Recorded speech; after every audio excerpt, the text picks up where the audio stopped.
Hello, good morning. I'm JOLA KESEENA. I recently completed my internship at Unifiedmentor as a data science intern, and I would like to share my experience at Unifiedmentor and the projects that I worked on and what I learned along the way. So during my internship, I worked on some 4 projects about data science that are unlocking the YouTube channel performance secrets.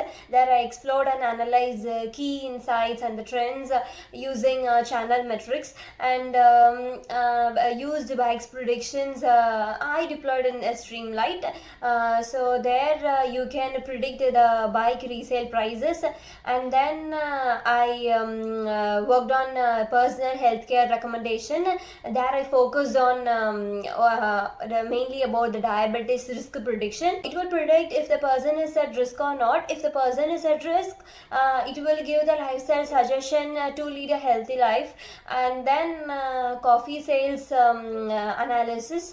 There it's about the consumer trends and the product demand.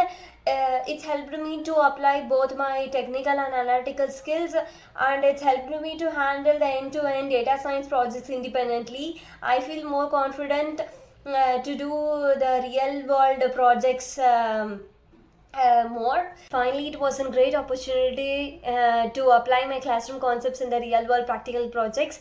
So thank you, Unifiedmentor.